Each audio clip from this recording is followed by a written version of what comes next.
सबसे पहले तो मैं धन्यवाद देना चाहूँगी आज का सच न्यूज़ चैनल का, जिसने मुझे अपने खुद को प्रस्तुत करने का मौका दिया, और सुपर ब्यूटी वुमन का खिताब भी मेरे नाम किया। मतलब जो मेरे कैरेक्टर के अकॉर्डिंग लोगों को अच्छा लगा, तो मैं अप्सरा नाम से हर जगह पे इतनी फेमस हूँ कि अब मेरा अप्सरा ही नाम पड़ गया है। सोनी नाम से मुझे बहुत कम लोग जानते हैं। मेरे को फेम चाहिए, सब कुछ चाहिए, तो मुझे उसके लिए एक्टिंग भी करनी होगी, तो मैं एक एक्ट्रेस बनना चाहूँगी। नमस्कार दर्शकों, आप देख रहे हैं आज का सच, हर खबर सच के साथ। और आज हमारे साथ हैं जनपद अलीगढ़ से मिस अप्सरा पंडित, जो बनी है इस माह के ब्यूटी सुपर वुमन की विजेता। इसी के साथ ही इनको 1100 रुपये के चेक, एक फेशियल किट तथा ब्यूटी सुपर वुमन के खिताब से नवाजा गया। तो आइए खबर देखें विस्तार से। नमस्कार दर्शकों, आप देख रहे हैं आज का सच, हर खबर सच के साथ। तो आज हमारे साथ जुड़ी हुई है अप्सरा पंडित। अप्सरा पंडित वो हैं जो आज हमारे यहाँ सुपर वुमेन चुनी गई हैं। तो आज हम उनसे बात करेंगे और जानेंगे उनसे कि उनको कैसा लग रहा है, आके इस मुकाम पे पहुंच के इस खिताब को अपने नाम करने के बाद उनको कैसा लग रहा है। आइए दर्शकों, ज्यादा समय आपका ना लेते हुए बात करते हैं अप्सरा पंडित से। तो सबसे पहले अप्सरा पंडित जी, मैं आपका धन्यवाद करना चाहूंगी कि आपने अपना कीमती समय निकाल करके हमें समय दिया।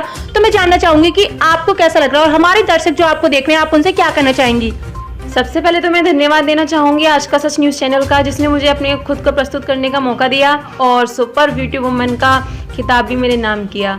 और मुझे बहुत अच्छा लग रहा है कि मैं इसके काबिल थी शायद, जो उन्होंने मेरे नाम इस खिताब को किया और मेरा सिलेक्शन किया। ये एक प्रतियोगिता थी जिसमें मैं विनर हुई।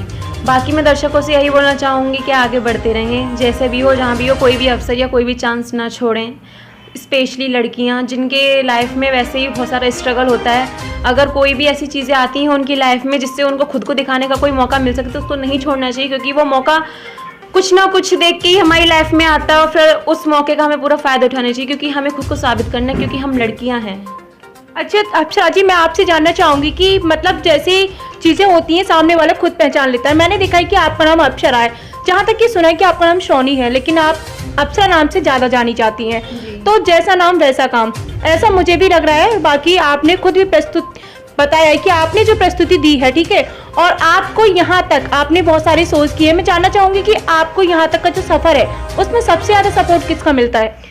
सपोर्ट का तो ऐसा है, कभी कभी किसी को अपनी फैमिली से मिलता है, किसी को किसी से मिलता है, लेकिन मेरी स्टोरी कुछ अलग है। मुझे मेरी फैमिली में सिर्फ मेरी माँ का सपोर्ट मिला, और उसमें भी सिर्फ इसलिए क्योंकि उनकी तरफ से उनका कोई भी उन्होंने कभी मुझे नेगेटिव कोई वाइब्स नहीं दी, कभी उन्होंने मुझे नेगेटिव नहीं किया किसी चीज़ के लिए। मेरी फैमिली में, बाकी पूरे खानदान में सब बोलते हैं कि लड़की हूँ, मॉडलिंग कैसे कर सकती हूँ, कैसे इतने छोटे कपड़े पहन सकती हूँ, यहाँ वहाँ कैसे जा सकती हूँ। लेकिन मेरी माँ है, उन्होंने कभी ऐसा नहीं बोला कि मैं क्यों कर रही हूँ। उन्होंने मेरे को कहा कि हाँ सब पहनो, क्योंकि हमारी भी लाइफ है। और रही बात हमारे नाम की, तो हाँ मेरा नाम सोनी है, लेकिन अप्सरा नाम का ये है कि मेरी जो राशि का नाम है वो भी अप्सरा है, और प्लस मतलब जो मेरे कैरेक्टर के अकॉर्डिंग लोगों को अच्छा लगा, तो मैं अप्सरा नाम से हर जगह पे इतनी फेमस हूँ कि अब मेरा अप्सरा ही नाम पड़ गया है। सोनी नाम से मुझे बहुत कम लोग जानते हैं। और मैं तो यही बोलना चाहूँगी कि सपोर्ट बेशक किसी का ना हो, लेकिन अगर आप अपने आप में आत्मनिर्भर हो और आप खुद से करना चाहोगे, तो हमें पूरी कायनात हमारी कराने को, हमारा लक्ष्य, हमारा सब कुछ हमें प्राप्त हो जाता है, अगर मेहनत अगर सच्चे दिल से की जाए तो। अच्छा, मैं जानना चाहूंगी कि आपने तब मॉडलिंग का सोचा था, आपकी जो एज थी वो क्या थी। मैंने फ़िलहाल ही मॉडलिंग स्टार्ट की है, ज़्यादा दिन नहीं हुए हैं, करीबन 3-4 महीने हुए हैं, क्योंकि उससे पहले तो मेरी फैमिली है। मेरी एज भी 17+ है, मैं अभी पूरी 18 साल की नहीं हूँ, क्योंकि मेरी फैमिली में तो मुझे कोई सपोर्ट करता नहीं। और स्पेशली जहाँ छोटे गांव होते हैं, जहाँ छोटी सोच के लोग होते हैं, वहाँ मॉडलिंग का तो कोई भी सीन होता ही नहीं है कि लड़की मॉडलिंग कर सकती है या ऐसा कुछ भी हो सकता है। लेकिन मैं किसी की नहीं सुनती, मैंने खुद कोशिश की, और आज 3-4 महीने हो चुके हैं मुझे मॉडलिंग करते हुए। बाकी हमारी मेहनत जारी है, आगे रिजल्ट अच्छा ही होगा।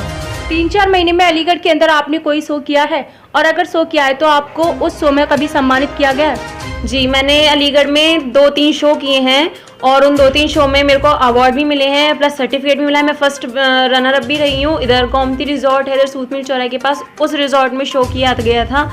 तो अब फिर से एक शो होने वाला है जो 9 सितंबर को है, उसमें भी काजल चौहान सेलिब्रिटी आ रही है। और एक शो था यहाँ पे हुआ था ओजोन सिटी में, उसमें चारू मलिक आई थी। तो सम्मानित भी किया जाता है और शोज़ भी होते हैं अच्छे खासे। अलीगढ़ भी एक जानी मानी हस्ती है, इसका शहर का नाम, इसमें भी काफ़ी अच्छे अच्छे शोज़ होते हैं। खुद को इस फील्ड में कहाँ देखना चाहती हो आने वाले टाइम में? मैं खुद को इस फील्ड में आने वाले टाइम में एक अच्छी एक्ट्रेस के तौर पे देखना चाहूँगी, क्योंकि मैं मॉडलिंग तो ज़्यादा 1-2 साल ही कर सकते हैं, लेकिन मैं अपनी आप को सबसे ज़्यादा जो मेरे को फेम चाहिए, सब कुछ चाहिए, तो मुझे उसके लिए एक्टिंग भी करनी होगी, तो मैं एक एक्ट्रेस बनना चाहूँगी। अच्छा, आपको डिमोटिवेट करने के लिए लोग मिले होंगे, क्योंकि हर फील्ड में मिलते हैं। ऐसा कौन सा समय था जब आप डिमोटिवेट होने लगी थी किसी एक के कहने से? बहुत लाइफ में इतने सारे पड़ाव आते हैं कि कोई हमें सपोर्ट करता है, कोई नेगेटिव कोई पॉजिटिव, लेकिन जो लोग हमें नेगेटिव करते हैं उनका मेन मोटिव होता है कि हमको बिल्कुल जड़ से अलग कर देना, बिल्कुल हमें हिला देना, क्योंकि उनको दिखता है हमारे अंदर कुछ जुनून है, हम कुछ कर सकते हैं, इसलिए वो हमें नेगेटिव करते हैं। अगर हमारे अंदर कुछ नहीं होता तो वो हमें नेगेटिव करते ही नहीं, क्योंकि ऑलरेडी हमारे अंदर कुछ नहीं है। लेकिन हाँ, मुझे भी किसी ने, बहुत से लोगों ने, मैं नाम तो नहीं लूँगी, लेकिन मुझे भी किसी ने डिमोटिवेट किया था कि मैं कुछ कर नहीं सकती, मेरी शक्ल उस लायक नहीं है, कि मेरे को कुछ आता नहीं है। ये बात है 6-7 महीने पहले की। तो मेरे को भी ऐसा लगने लगा था कि शायद वाकई में मैं कुछ नहीं कर सकती हूँ, मेरे अंदर भी कुछ नहीं है। लेकिन नहीं, मैं बहुत गलत थी उस टाइम पे जब मैंने ऐसा सोचा। धीरे धीरे मैंने खुद को तराशा, मैंने खुद पे ऊपर मेहनत करनी स्टार्ट की, और मैंने खुद सोचा, स्पेशली मैंने दूसरों की जो मुझे नेगेटिव बोल रहे हैं, मैंने उनकी बातों पे कभी ध्यान नहीं दिया। स्पेशली मैं सिर्फ उनको सुनती और अपने दिमाग से निकाल देती, दिल पे उनको कभी नहीं लेती। लेकिन जो मुझे पॉजिटिव है, मैं दिल पे उनको भी नहीं लेती, क्योंकि मुझे पता है जो मुझे पॉजिटिव कर रहे हैं, जो मेरे को पॉजिटिव बोल रहे हैं, उनका मेरे ऊपर सपोर्ट है, मुझे पता है। लेकिन इससे कुछ होने वाला नहीं था जब तक अपने अंदर आग ना लगी हो मेहनत की। मैंने इतनी मेहनत की, मैंने खुद सोचा कि नहीं, मैं कुछ कर सकती हूँ, इसलिए मैंने खुद पे अपना काम स्टार्ट करने किया और मैंने किसी की बातों में ध्यान नहीं दिया। आज मैं जो भी हूँ, मैं जैसी भी हूँ, मैं अपनी आप खुद अपनी मेहनत कर रही हूँ। धन्यवाद। तो देखिए दर्शकों, जैसा कि आप सभी ने देखा कि अप्सरा पंडित ने जो भी कहा, उसमें उन्होंने कहा कि आज जो भी है वो अपने दम पर है, और उन्होंने बहुत स्ट्रगल किया है। स्ट्रगल सबकी लाइफ में होता है, आपको बहुत अच्छे से पता है। फील्ड कोई भी हो, सबको स्ट्रगल करना है, और डीमोटिवेट और मोटिवेट करने वाले हर फील्ड में मिलते हैं। तो आपसे यही रिक्वेस्ट रहेगी कि आप अपने एम पर, अपने लक्ष्य पर फोकस रखिए और अपने पेरेंट्स के सपोर्ट में बने रहिए। मिलते हैं आपसे नेक्स्ट वीडियो में। Thank you so much.